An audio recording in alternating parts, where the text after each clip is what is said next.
বাংলাদেশের তিনটি গুরুত্বপূর্ণ বন্দর বিদেশি সংস্থার হাতে তুলে দিচ্ছে নোবেল বিজয়ী ইউনুস। বিদেশি অপারেটরদের হাত ধরে নতুন বিনিয়োগ আসবে বলে মনে করছে অন্তর্বর্তীকালীন সরকার।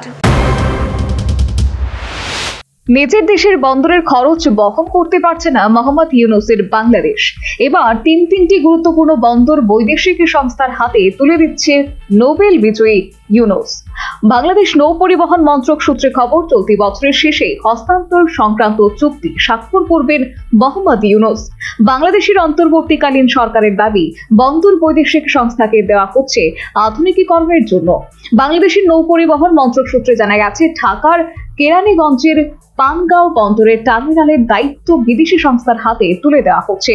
পানগাঁও বন্দরের টার্মিনাল 25 বছরের লিজ দিচ্ছে মোহাম্মদ ইউনুসের বাংলাদেশ। চট্টগ্রাম বন্দরের লালদিয়া ও নিউ মোরিং কন্টেনার টার্মিনাল ও বিদেশিদের হাতে তুলে দিচ্ছেন নোবেল বিজয়ী ইউনুস। লালদিয়ার মতো গুরুত্বপূর্ণ টার্মিনালের 30 বছরের জন্য লিজ দিচ্ছে মোহাম্মদ ইউনুস সরকার। চট্টগ্রামের নিউ মোরিং টার্মিনালও 25 বছরের লিজ দিচ্ছে ঢাকা।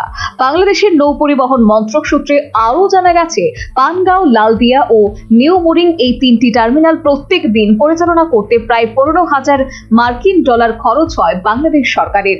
লিজ দেবার পর সেই ব্যয়ভার থেকে মুক্ত হবে ইউনুসের কোষাগার। বাংলাদেশের এক প্রথম সারির সংবাদপত্র সূত্রে খবর, নৌ পরিবহন মন্ত্রকের সচিব মোহাম্মদ ইউনুস জানিয়েছে, চট্টগ্রাম বন্দরের 13টি গেটে পর্যাপ্ত পরিমাণ স্ক্যানিং এর যন্ত্র নেই। যে কয়েকটি স্ক্যানিং এর যন্ত্র রয়েছে তার অর্ধেকের বেশি খারাপ হয়ে গেছে। নৌ পরিবহন মন্ত্রকের সচিব আরও বলেছেন, বিদেশি অপারেটরদের এই কাজে নিয়োগ করা হবে।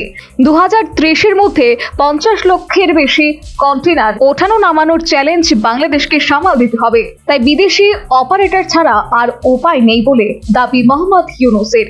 বিদেশি অপারেটরদের হাত ধরে নতুন বিনিয়োগ আসবে বলে মনে করছে বাংলাদেশের অন্তর্বর্তীকালীন সরকারের প্রধান উপদেষ্টা মোহাম্মদ ইউনুসের দপ্তর।